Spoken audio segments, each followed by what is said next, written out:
नमस्कार, बहुत स्वागत है आपका। आप देख रहे हैं ग्रांड ज्योतिष सीक्रेट। होली की आप सभी दर्शकों को ढेर सारी शुभकामनाएं। होलिका दहन के दिन एक गलती आपके जीवन को बर्बाद कर सकता है, इसलिए कुछ खास बातों का ध्यान रखना अति आवश्यक है। बिना समय गंवाए आइए हम आते हैं मुद्दे पर। देखिए, भगवान विष्णु ने जब नरसिंह का अवतार लेकर भक्त प्रहलाद की रक्षा की थी, तब से होली का त्यौहार मनाने की परंपरा सदियों से चली आ रही है। और होली का पर्व 2 दिन मनाया जाता है। पहले दिन होलिका दहन होता है और दूसरे दिन रंग वाली होली खेली जाती है। वैसे तो अगर हम भारतीय नव संवत्सर की बात करें तो जिस दिन फाल्गुन पूर्णिमा है, होलिका दहन इस दिन इस साल का अंत होता है, और जिस दिन रंग वाली होली मनाई जाती है उस दिन से नए वर्ष का आरंभ होता है। यानी खुशियों मनाकर हम दिन की यानी साल की शुरुआत करते हैं।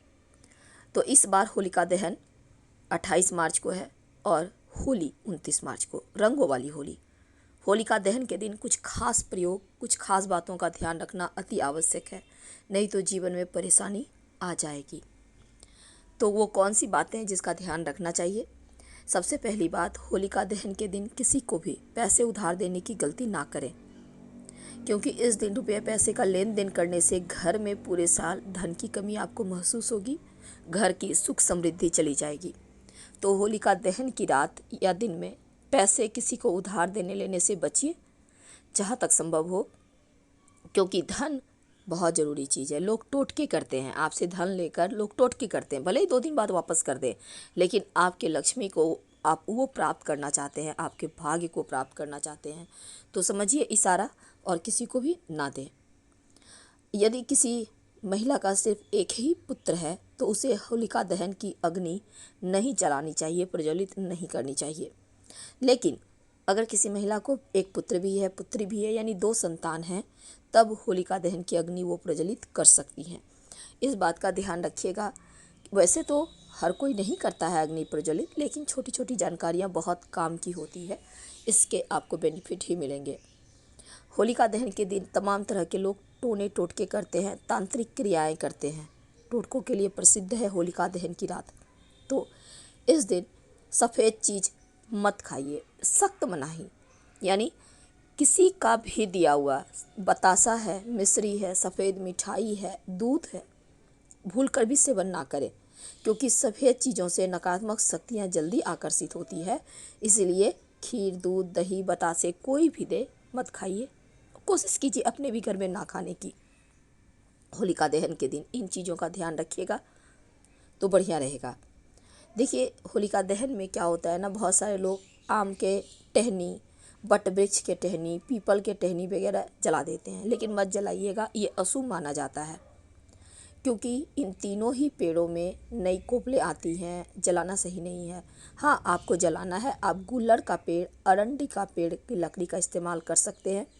गोबर के कंडे उबले जलाए जाते हैं। ज्योतिष की माने तो होलिका दहन के दिन महिलाओं को सिर ढककर ही हमेशा रहना चाहिए, कभी भी खुले बाल ना रखें।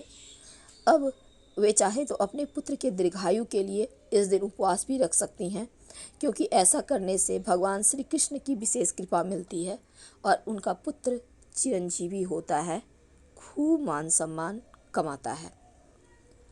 होलिका दहन के दिन अपनी माँ का अपमान ना करें, इससे आपको जीवन में दरिद्रता का सामना करना पड़ सकता है।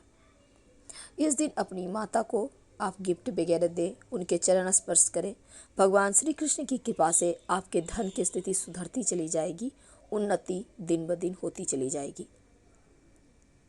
ज्योतिष कहता है कि होलिका दहन के दिन व्यक्ति को अपने परिवार सहित होली की अग्नि में कुछ न कुछ अपने मन्नत के अनुसार डालना चाहिए, लेकिन इसके साथ ही गेहूं गुड़ से बनी रोटी खानी चाहिए। गेहूं और गुड़, ऐसा कह सकते हैं, इसको मालपुआ भी हम कह सकते हैं। तो मालपुआ खाने का विधान है। इस दिन चने का सेवन करने से शनिदेव की कृपा भी मिलती है।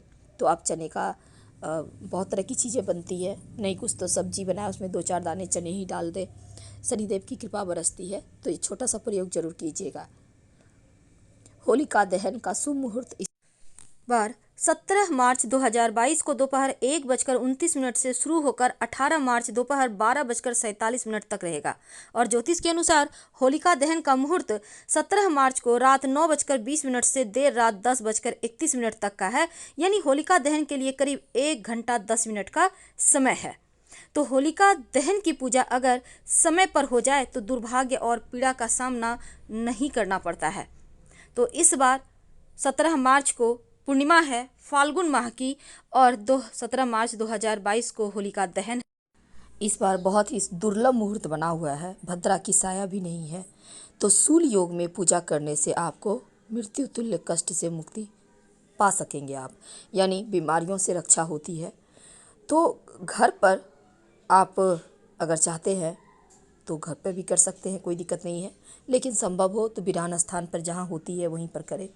कौड़ी, अगर आप मिट्टी में गड्ढा करके अपनी मन्नत कह के, कोई अच्छी वाली मन्नत कह के मिट्टी में गड्ढा में करके कौड़ी आप दबा दें, फिर होलिका प्रज्वलित होने के बाद जब ठंडा हो जाए राख, उस कौड़ी को निकाल कर अपने घर की थोड़ी सी मिट्टी के साथ किसी बहते हुए जल में प्रवाहित कर दें तो जीवन के कष्ट मिट जाते हैं।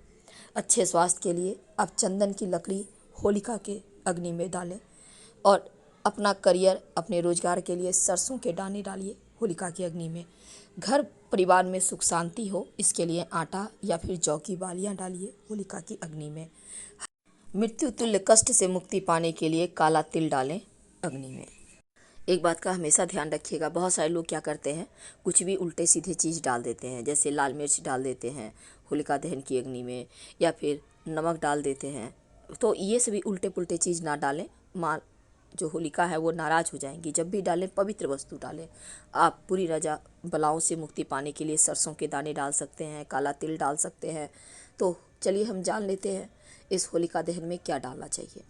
देखिए, सबसे पहली बात तो इस होलिका दहन के स्थान पर जाएं, पहले अग्नि को प्रणाम करें, भूमि पर जल डालें और फिर अग्नि में गेहूं की बालियां, गोबर के उपले और काले तिल के दाने डालें। जो आप गोबर के उपले डालेंगे ना, 7 गोबर के कंडे होंगे, इसके माला बनाकर ही डाला जाता है, इससे ज़्यादा मत लीजिएगा।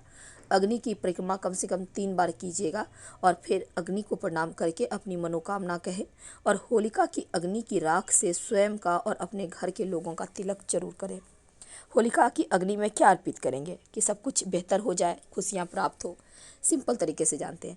अच्छे स्वास्थ्य के लिए काला तिल डालें, बीमारियों से मुक्ति पाने के लिए हरी इलायची और कपूर डालें, धन लाभ के लिए चंदन की लकड़ी डालें, और रोजगार की प्राप्ति के लिए पीली सरसों डालें। विवाह शीघ्र होने के लिए, वैवाहिक जीवन की परेशानियों से मुक्ति पाने के लिए हवन सामग्री डालें, और नकारात्मक ऊर्जा से मुक्ति पाने के लिए काली सरसों, जिसको हम राई कहते हैं, उसको डाल सकते हैं। आपको इसके बेनिफिट मिलेंगे। जब होलिका दहन शांत हो जाए तब वहाँ पर से थोड़ा सा राख ले आइए, चुपके से लाना है, और राख लाने से लाके अपने घर में छोटे छोटे प्रयोग कर सकते हैं। याद रखिए, इस दिन सफ़ेद चीज़ें, दूध, दही, चावल आदि का सेवन भूलकर भी ना करें। काले चने का सेवन जरूर करें, और ज़रूरतमंद व्यक्ति को काला चना का दान भी कर सकते हैं। आपके संकट दूर होंगे, उन्नति के मार्ग खुलेंगे। तो छोटे छोटे प्रयोग है, और इस दिन पुआ, मालपुआ आप जरूर खाइए, क्योंकि मालपुआ खाने से जीवन की हर परेशानी दूर हो जाती है। अगर आप विधि विधान से होलिका दहन की पूजा करेंगे तो जीवन के कष्ट मिटेंगे। वैसे तो पूजन सामग्री में फूलों की माला, रोली, गंध, पुष्प, कच्चा सूत, गुड़, साबुत हल्दी, मूंग, बतासे, गुलाल, नारियल, 5 या 7 प्रकार के अनाज, नई गेहूं के बालियां, अन्य फसल की बालियां और साथ में 1 लोटा जल लेकर ही आप जाइए, और पहले होलिका दहन की पूजा करें, फिर बड़ी फुलौरी और मीठे पकवान, मिठाइयाँ, फल भी अर्पित करें। भगवान नरसिंह की भी पूजा करें, और होलिका के चारों ओर 7 परिक्रमा जरूर कीजिएगा। और परिक्रमा करते वक्त अपने जीवन की समस्या होलिका में दहन होने को कहें, यानी आपकी जो परेशानी है बोल के कहें, होलिका माँ हम चाहते हैं वो समाप्त हो जाए। वैसे तो 8 पूरियों की अठावरी भी चढ़ाई जाती है, और सरसों के तेल का दीपक जलाया जाता है। लाल पीला चंदन चढ़ाने का, रेवड़ी का भोग लगाने का भी विधान है। अगर आप आटे का उपटन लगाकर उस आटे को होलिका दहन में डाल दें तो स्वास्थ्य समस्या, मानसिक समस्या दूर होती है। और अगर नारियल सुपारी चढ़ाएं तो सबसे अच्छा होता है, बच्चों के सर पर संकट नहीं आता। रोग नाश, बीमारियों का नाश के लिए खास प्रयोग जरूर करें, महामृत्युंजय मंत्र का जप कर सकते हैं। धन की प्राप्ति के लिए ओम नमो धनदाय स्वाहा मंत्र का जप कर सकते हैं। फिलहाल विदा लेंगे। हर हर महादेव। धन्यवाद।